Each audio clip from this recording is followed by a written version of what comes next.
Hello, everyone, and welcome to this episode of the European People's Podcast. Our topic today, crucially relevant for the geopolitical situation, is transatlantic values and partnership. And we are very glad to have with us as our expert guest, Ms. Susan Danger, CEO of the AmCham EU and chair of all AmChams across the European Union. Susan, always a pleasure to talk with you. It's a real pleasure to be here with you today, Nathan. I think a very good place to start would be a big event which AmCham EU had at the end of March, your big Transatlantic annual conference. It happened in Brussels for the first time in a couple of years, although there was a hybrid component as well. I was very pleased to be able to attend myself.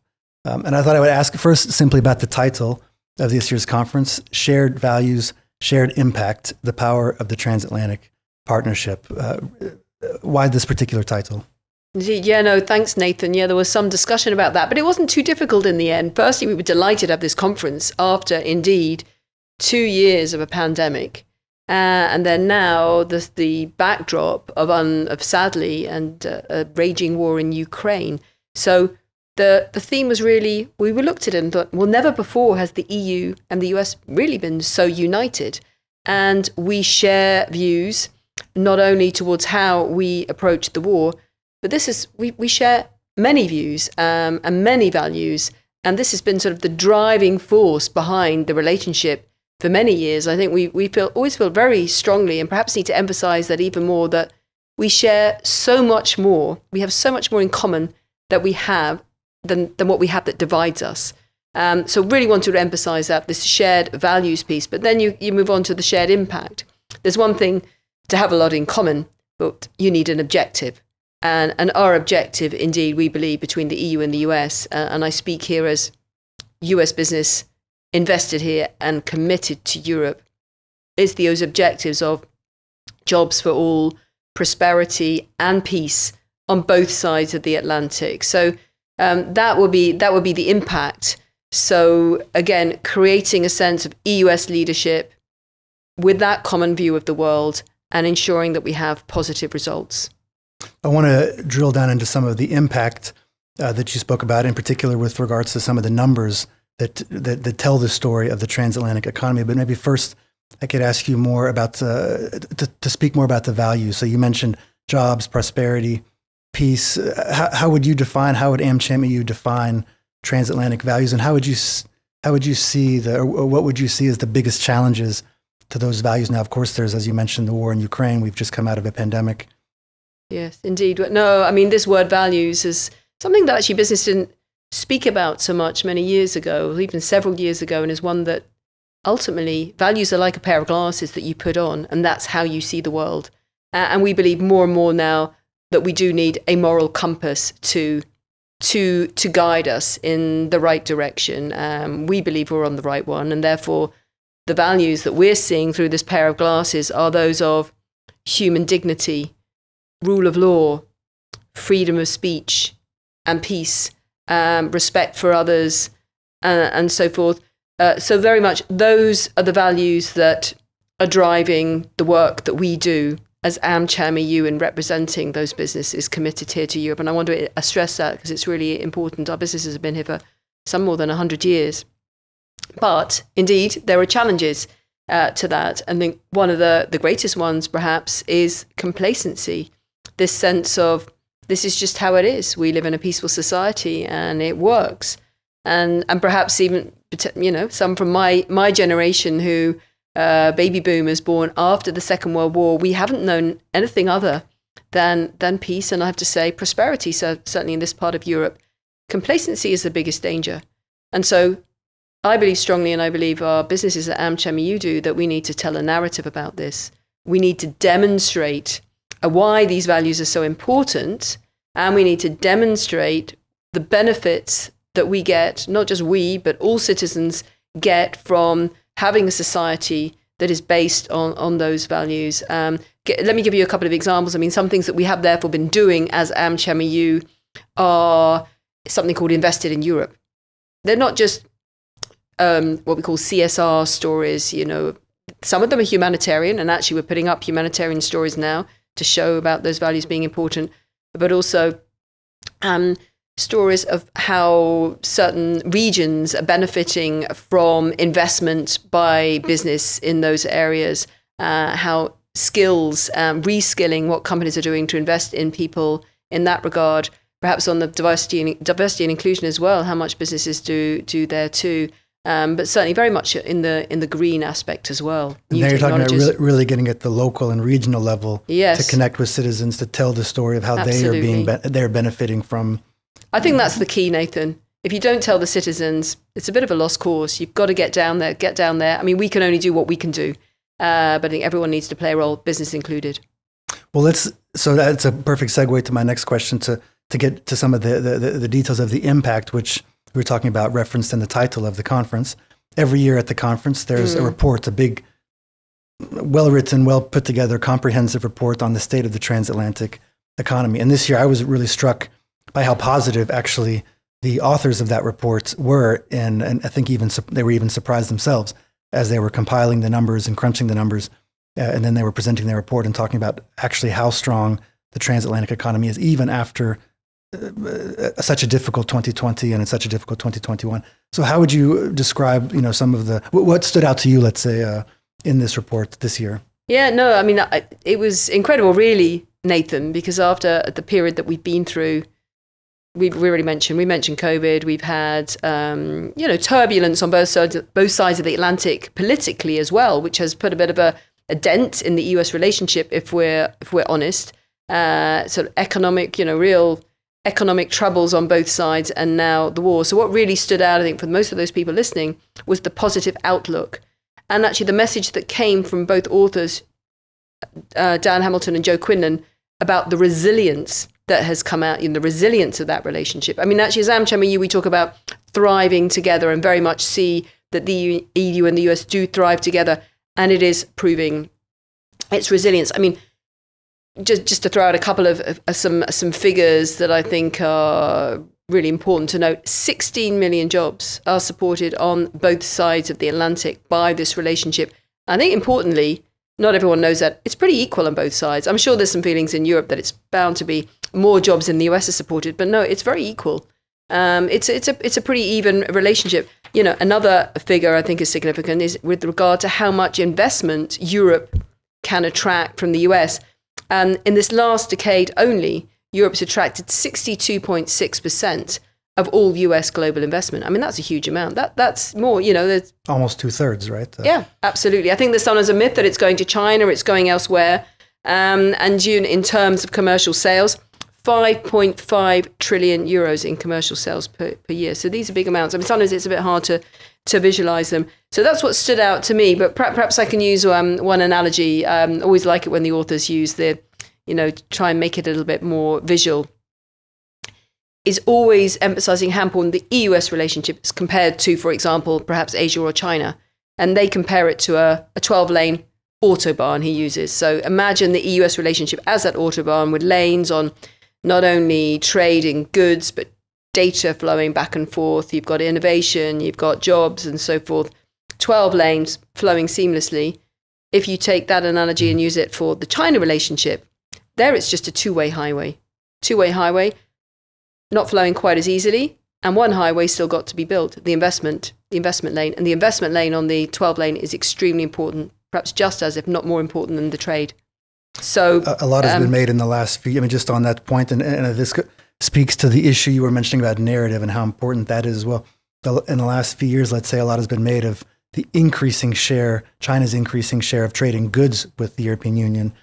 But when you consider the entirety of the trade relationship, goods plus services, as this report really highlights as well, and as you're mentioning in terms of this 12-lane autobahn, the transatlantic economy dwarfs anything else, any other relationship in the world. Absolutely, absolutely. I think we need to do a better story of selling that. Sometimes we don't speak out about that, and certainly in Europe, we need to be better salesmen on that, on some of these figures. Let me ask you about one other maybe piece of this. Actually, it's quite an important piece, and that is with regards to data and data transfers. On the day that you had your Transatlantic Economy Summit, as it happened, it also was the day on which there was a NATO summit in Brussels, a G7 summit, a European Council summit at which President Biden also attended. It was the second time he's done that in the last 12 months, which in and of itself, I think is a very powerful signal as to the importance of the transatlantic partnership just across the board right now. as you said, unprecedented, perhaps. But at this, in the context of all of these different summits, the announcement was made, I believe, by President von der Leyen and President Biden, that at least in principle, there would be a new data flow regime put in place to replace Privacy Shield, with a lot of details still to be worked out. So how important is this? Why is this such an important development? Maybe also in the context of this 12-lane Autobahn versus the two-way streets. No, I mean, Nathan, it's absolutely hugely important. I mean, I think most people now have come around to realizing how important data is to all businesses, big or small. Every company is basically a digital company. You can't thrive without data flows. So therefore, when we put together our list of priorities of what we wanted to see out of the EU and US achieving something together, it was resolve the problems around the Privacy Shield. That was the number one. And as that was solved, you can't even move on to start making the most of actually one very concrete deliverable that came out of that US summit, which was the launch of the Trade and Technology Council. We needed the Privacy Shield to be resolved first of all. But why? Because data is the lifeblood of companies. And again, perhaps to put it in perspective, we talked about the highway, but there are actually 55% more transatlantic data flows than there are trans-Pacific data flows. So again, shows you how much data is again flowing, across the Atlantic between our companies. So absolutely, I think why it has been causing so much uncertainty for companies without this mechanism in place. They've had to use something called there's a technical term, contractual standard clauses, but I won't talk about that now. But it's created a huge stopgap, huge administrative burden. Again, I want to emphasize the small and medium-sized companies here. Bigger companies, they've got lawyers, they've got others to sort this out, but the smaller companies can't cope with that. So really, that burden now should be lifted. I think fundamentally now the challenge going forward is indeed to find that right balance between allowing data to flow, but also ensuring the right level of protection of personal data, which is critical for citizens too, but important development. So a lot of work still to be done, a very important development. You mentioned the TTC, the Transatlantic Trade and Technology Council, started last September in Pittsburgh, launched, as you mentioned, after last June's EU-US joint summit. The next meeting, I understand, will be middle of May or so. And of course, one of the main architects and overseers of this project is Executive Vice President of the European Commission, Valdis Dombrovskis, Executive Vice President of an Economy that Works for People, and the EU's Trade Commissioner. And he also happens to be your most recent Transatlantic Business awardee, or award recipient, I should say. So my question to you is someone we're very proud of in the EPP family. Why did AmCham EU decide this year to give the Transatlantic Business Award to Executive Vice President Dombrovskis? No, good question, but an easy one to answer. So we were delighted to have received him personally at our conference, of course. I mean, actually, just that in itself, Nathan, our relationship with the EVP over the last years, he's always been ready to engage with the business community in his previous capacity as well, always ready to come and talk to us, to share and engage. And that's what you need. That's what you need in a good leader. And it was also based on his achievements in his previous commissioner position of contributing to the competitiveness of the European economy, also playing the role in contributing to economic recovery. Then we saw he had to switch quite quickly, actually, at the last minute to take on the portfolio of Trade Commissioner, and we applaud him for that. Not an easy one to do, especially as it was just in those times when, let's face it, the relationship was a little bit rocky. And he played a role in smoothing that out, working with his counterparts on the other side of the Atlantic, in achieving that, namely USTR Catherine Tai, US Secretary Gina Raimondo, and then you mentioned indeed the Pittsburgh. Well, firstly there was the US summit last summer where they announced these deliverables, and immediately, I mean, actually just within the first year of Biden's administration, immediately kicked off the TTC at Pittsburgh. We're looking forward to deliverables coming, but he deserved recognition for that, coupled with the two disputes that have been going on for a number of years, lengthy disputes. Aircraft dispute was resolved, partially, and also the steel and aluminium. So we welcome that. So well-deserving recipient of the award.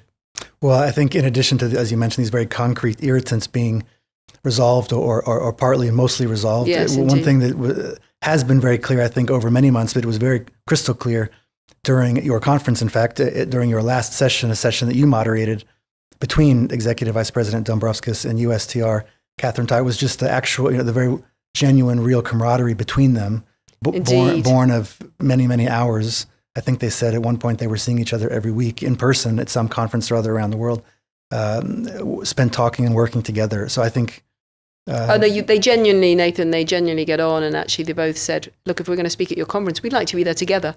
So we got them there together. They preferred that. So no, another very, very important positive signal with regards to shared values, shared impact in the transatlantic partnership, especially with yet another now geopolitical crisis now in the east of Europe with Russia's war in Ukraine. Yes, so. Quite.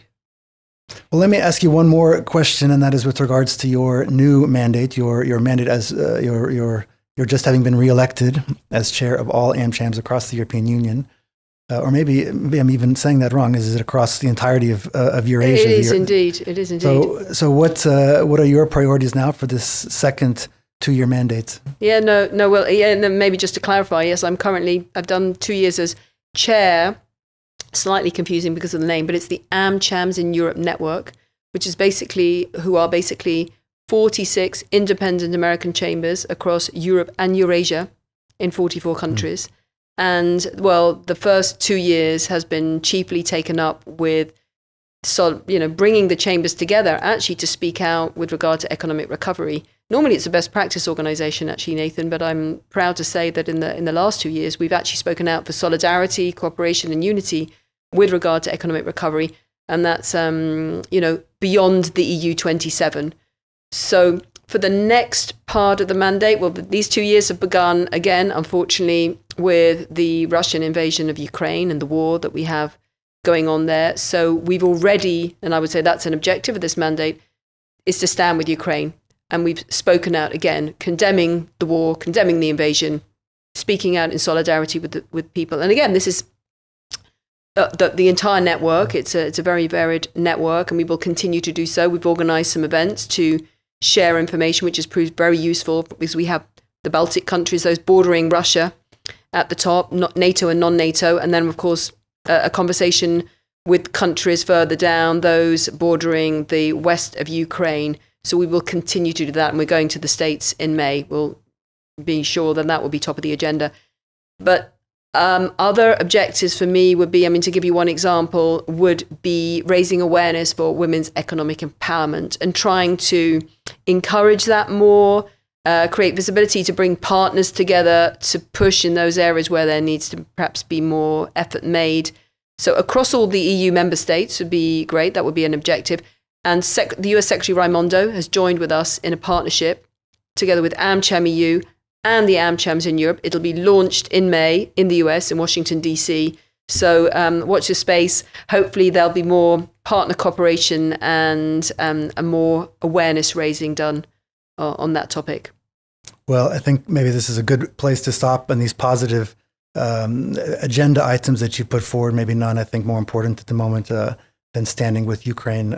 So shared value, shared impact, the transatlantic partnership, I think is of unprecedented importance, as you've mentioned, as we've said, in particular in this current moment. So we thank you for that message and for your work. And we always look forward to talking with you. It's always a pleasure to speak with you. Thank you, Nathan. Maybe if I can just exactly, you summed it up very well. I think let's bring it back to values again. I think that's absolutely something that we all need to be doing. This is not the time to remain silent. It is a time to speak out, or it's a time to do whatever we do, however big or small it can be. And we will continue to do that as the business community, sticking by those values. And let's bring it back to the shared values and the shared impact. If we share that responsibility and do it together, whether it's the businesses who are part of AmCham EU or whether it's the chambers who are part of the AmChams in Europe network, then our voice is going to, and our impact will be stronger. So a pleasure to work with you and the EPP, and we look forward also to further cooperation as we move forward too. Susan Danger, CEO of AmCham EU and chair of the American Chambers in Europe Network. Thanks so much for joining us. To all of our viewers, thanks for tuning in. Please join us again next time for our next episode of the European People's Podcast.